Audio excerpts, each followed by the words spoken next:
नमस्कार विद्यार्थियों। आज हम शुरू करेंगे यूरोप की जलवायु। हम ये मानते हैं कि जितने सभी महाद्वीप हैं उनमें जो जलवायु के कारक हैं वो समान रूप से एक ही प्रकार के हैं। यूरोप की जलवायु भी सामान्यतः शीतोष्ण कटिबंधीय है और जिसमें उत्तर में इस महाद्वीप का विस्तार उत्तरी ध्रुव तक है। उत्तरी ध्रुव में होने के कारण यहाँ पर शीत जलवायु है, जबकि दक्षिणी यूरोप में भूमध्य सागर के प्रभाव से भूमध्य सागरीय जलवायु है। यहाँ की जलवायु को प्रभावित करने वाले हम मुख्यतः 4 कारकों की बात करेंगे। नंबर 1 अक्षांशीय स्थिति, नंबर 2 महासागर एवं सागरों का प्रभाव, नंबर 3 धरातल का प्रभाव चक्रवातों का, और चौथा है चक्रवातों का प्रभाव। हम जैसा कि मानते हैं कि यूरोप महाद्वीप, जैसा मैंने पिछले वीडियोज़ में आपको बताया था, शीतोष्ण कटिबंध में है। इसके उत्तरी आर्कटिक वृत्त के क्षेत्र तथा उत्तरी ध्रुव के निकट होने के कारण यह शीत जलवायु रखता है। यूरोपीय महाद्वीप पूर्व में चौड़ा है और पश्चिम में संकरा है। यूरोप के उत्तर में उत्तरी सागर, श्वेत सागर, बाल्टिक सागर, बोथनिया तथा खाड़ियाँ सागर फैले हैं। दक्षिण में भूमध्य सागर में एड्रियाटिक सागर, काला सागर, एजियन सागर इसको घेरे हुए हैं। पश्चिम में हम बात करें तो अंध महासागर इसके पश्चिम क्षेत्र को अपने में समेटे हुआ है।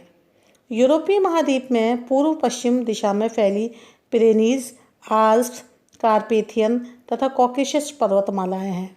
यूरोप के उत्तर व दक्षिण में कोई पर्वत नहीं है और इन्हीं सभी दशाओं से, समुद्री और धरातलीय दशाओं की वजह से यूरोप की जलवायु बहुत अधिक प्रभावित होती है।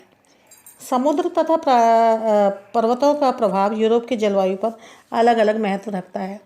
पश्चिमी पवनें जो अंध महासागर से होकर आती हैं, ये पश्चिमी यूरोप की जलवायु को अत्यंत प्रभावित करती हैं। पूर्वी यूरोप के समुद्री प्रभाव से दूर होने के कारण जलवायु बहुत ज़्यादा हार्ड, या हम इसे कह सकते हैं बहुत कठिन होती है। पर्वतों के दृष्टिकोण से आल्प्स के उत्तर में महासागरीय जलवायु है, तो पर्वत पार करते ही दक्षिण में भूमध्य सागरीय जलवायु हमें मिलती है। पश्चिमी यूरोप के सभी देशों में उत्तर पश्चिमी यूरोप तुल्य जलवायु की दशाएं मिलती हैं। दक्षिण में पुर्तगाल और स्पेन का तापमान अवश्य ही शेष भागों से अधिक रहता है। पश्चिमी यूरोप की जलवायु पर अंध महासागर का प्रभाव विशेष रूप से हमें देखने को मिलता है। अब हम बात करेंगे कि इसके कौन कौन से बिंदु हैं जिससे कि यहाँ की जलवायु को हम देख सकते हैं। तो सबसे पहले देखिए, किसी भी देश, किसी भी महाद्वीप या किसी भी स्थान, इसमें तापमान अपनी मुख्य भूमिका निभाता है। अब हम सबसे पहले बात करते हैं यूरोप की। यूरोपीय महाद्वीप के पश्चिमी भाग में जैसे जैसे पूर्व की ओर तथा दक्षिण से उत्तर की ओर हम जाते हैं तो शीतकाल में निरंतर तापमान कम होता जाता है। जैसे कि हमने ये जो हमारा डायग्राम बताया है, इस डायग्राम में भी आप देखेंगे तो इस डायग्राम में देखने से हमें पता चलता है कि जनवरी की समताप रेखाओं से लगभग 3/4 यूरोप में इस समय तापमान 0 डिग्री सेल्सियस से कम होता है। पश्चिमी यूरोप में तापमान 0 से 10 डिग्री सेंटीग्रेड मध्य होता है, जबकि अधिकांश दक्षिण यूरोप में 5 डिग्री से 12 डिग्री सेंटीग्रेड तापमान रहता है।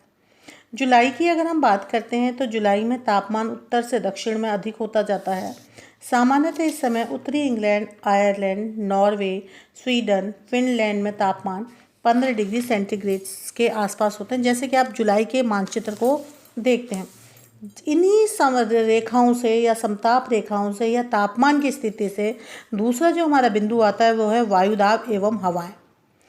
इससे जहाँ पर तापमान अधिक होता है, जैसे कि मैंने पिछली वीडियो में भी बताया था, जहाँ पर तापमान अधिक होता है वहाँ पर वायुदाब कम होता है। बिल्कुल इनमें इन्वर्स प्रोपोर्शन पाया जाता है। यूरोप की जलवायु के नियंत्रण की बात हम करते हैं तो वायुदाब क्रम से जनित हवाएं एवं चक्रवात है।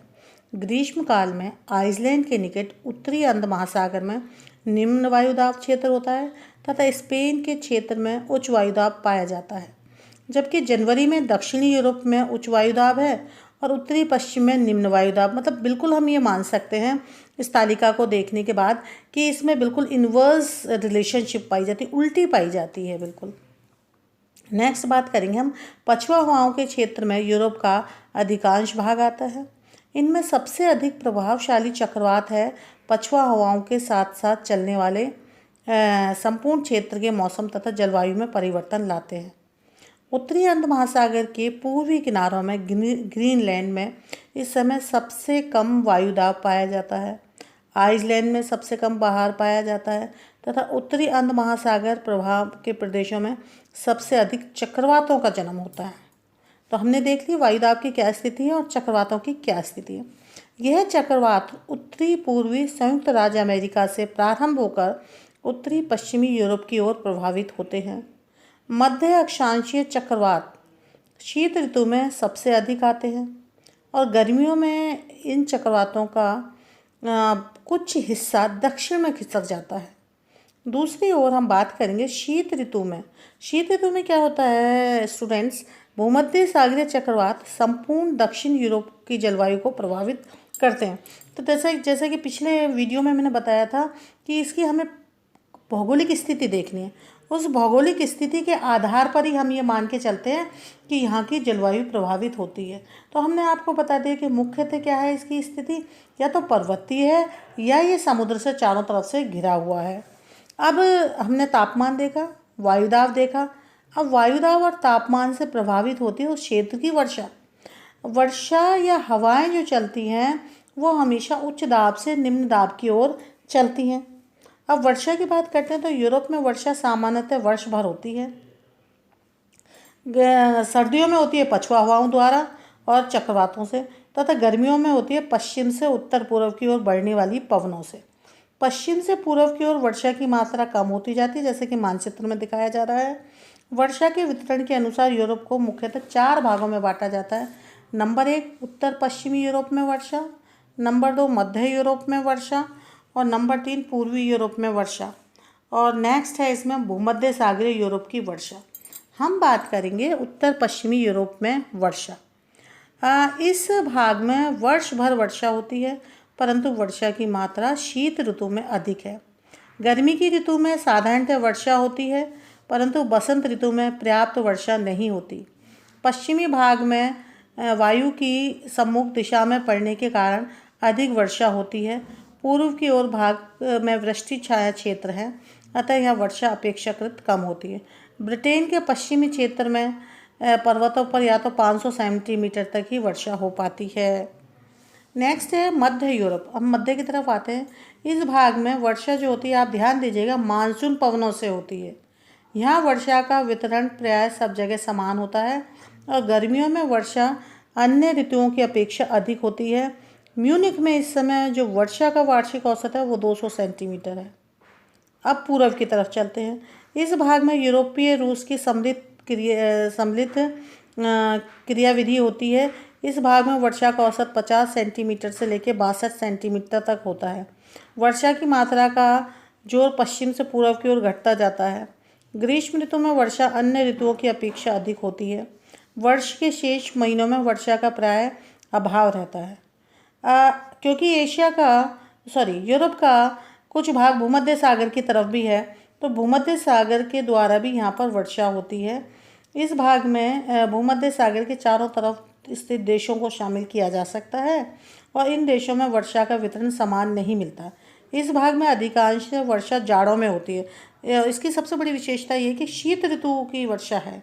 भूमध्य सागर के आसपास, चाहे वो एशिया के भाग हो, चाहे वो आपके यूरोप के भाग हों, इनमें जो भी वर्षा होगी वो शीतकालीन वर्षा कहलाती है। पर्वतीय भागों पर मैदानों की अपेक्षा वर्षा अधिक होती है। एड्रियाटिक सागर के तट पर वर्षा की मात्रा 450 सेंटीमीटर से अधिक अंकित की गई है। गर्मियां यहाँ पर शुष्क बीतती हैं, क्योंकि जैसा कि मैंने बताया कि शीत ऋतु में ही यहाँ पर ज़्यादा वर्षा होती है। इस तरीके से हमने इन सारे एस्पेक्ट्स को, इन बिंदुओं का अध्ययन किया और इसके आधार पर हमने ये पता लगाया कि यूरोप की जलवायु को प्रभावित करने वाले कारकों के साथ साथ यहाँ पर